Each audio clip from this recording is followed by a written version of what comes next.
तो यार देखो, जब मैंने फीमेल थॉर की ओरिजिन बताई थी तब मैंने वहाँ गॉर द गॉड बुचर की ओरिजिन को भी थोड़ा सा टच किया था, लेकिन जब से ये ऑफिशियली कंफर्म हुआ है कि Christian Bale Thor love and thunder में गॉर द गॉड बुचर का रोल करने वाले हैं, तो सब बस एक ही डिमांड कर रहे हैं कि इस कैरेक्टर की स्टोरी को थोड़ा डिटेल में बताओ। तो यार आज मैं वही कवर करूंगा और ये भी बताऊंगा कि एमसीयू में गॉर द गॉड बुचर जैसे अल्टीमेट विलन से क्या इंपैक्ट हो सकता है।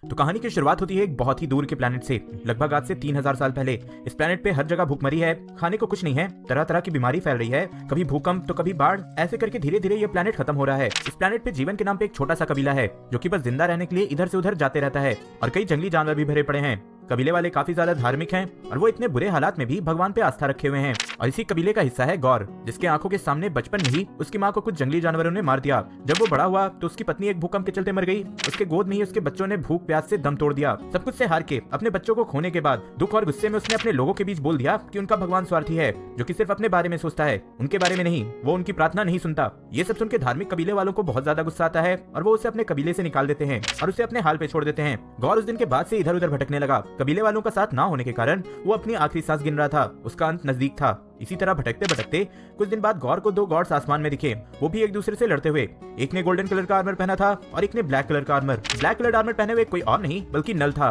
The God of symbiotes. अब ये दोनों गॉड्स आपस में क्यों लड़ रहे थे, इसकी भी एक अलग स्टोरी है जो कि मैं यहाँ शॉर्ट में बता देता हूँ। तो नल को आप एक गॉड लाइक एंटिटी समझ सकते हो जो कि डार्कनेस में राज करता था सेवेंथ कॉस्मोस के क्रिएशन से पहले। लेकिन जब सेलेस्टियल्स आए और उन्होंने अपना क्रिएशन स्टार्ट किया तो लाइट ऑफ क्रिएशन ने नल को जगा दिया। नल ने अपने शैडो से एक वेपन बनाया जिसे आज हम नेक्रोसॉर्ड के नाम से जानते हैं, जो कि one of the most powerful weapon है। नल ने नेक्रोसॉर्ड के एक स्विंग से ही एक सेलेस्टियल का सर धड़ से अलग कर दिया।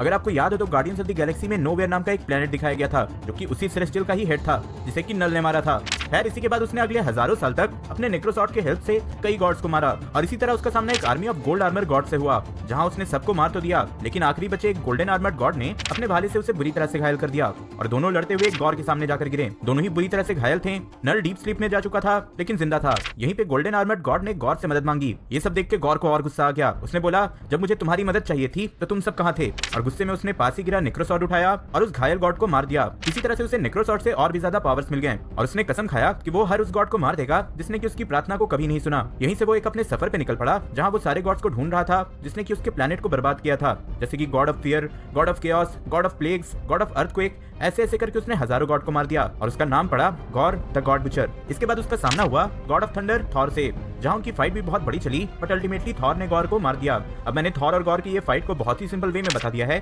बट इसकी एक बहुत ही लंबी और कॉम्प्लेक्स स्टोरी लाइन है जहां टाइम ट्रैवल से लेकर थॉर के तीन डिफरेंट वर्जन भी हैं। बस इतना समझ लो कि इन द एंड थॉर ने गॉर को मार दिया था। गॉर को मारने के बाद थॉर को ये रियलाइज जरूर हो रहा था कि गॉर जो भी कह रहा था उसमें उसके जैसे गॉड्स की भी गलती है, लेकिन उसे पूरा भरोसा नहीं था। लेकिन निक फ्यूरी जिनके पास उस टाइम आई ऑफ वॉचर के पावर्स थे, उन्हें यूनिवर्स के सारे सीक्रेट्स पता थे और उन्होंने धीरे से थॉर के कान में बोल दिया कि गॉर सही था। और यहीं पे थॉर के हाथ से हैमर नीचे गिर गया और वो अनवर्दी हो गया। तो एक तरह से इनडायरेक्टली ही सही लेकिन गॉर की जीत हो गई। अब देखो यहाँ पे जो मैंने बताया है वो गॉर की स्टोरी बहुत ही सिंपल वे में थी, लेकिन एमसीयू में इस कैरेक्टर को इंट्रोड्यूस करना वो भी क्रिश्चियन बेल के साथ बहुत ही ज्यादा इंपैक्टफुल हो सकता है, क्योंकि गॉर एक ऐसा विलन है जिससे कि ऑडियंस बहुत ज्यादा कनेक्ट कर पाएंगे। अब पूछोगे कैसे? तो भाई अगर आपको किसी भी मूवी का मेन विलन याद होगा तो वो सिर्फ इसलिए होगा क्योंकि इस विलन की बैक स्टोरी इमोशनल होगी। थैनोस, जोकर, एरिक किलमॉन्गर से लेकर बैरन ज़ीमो। और यही सेम चीज यहाँ होने वाली है क्योंकि भाई गॉर की स्टोरी बहुत ही ज्यादा इमोशनल है, जिससे कि ये विलन दूसरे विलन से भी बहुत ज्यादा इंपैक्टफुल होगा। और ऊपर से क्रिश्चियन बेल का परफॉर्मेंस तो है ही। आपके इस पर क्या थॉट्स हैं कमेंट जरूर करना। होप सो कि वीडियो पसंद आई होगी। अगर हाँ तो वीडियो लाइक करना, शेयर करना एंड कुछ मिस नहीं करना चाहते तो सब्सक्राइब करना।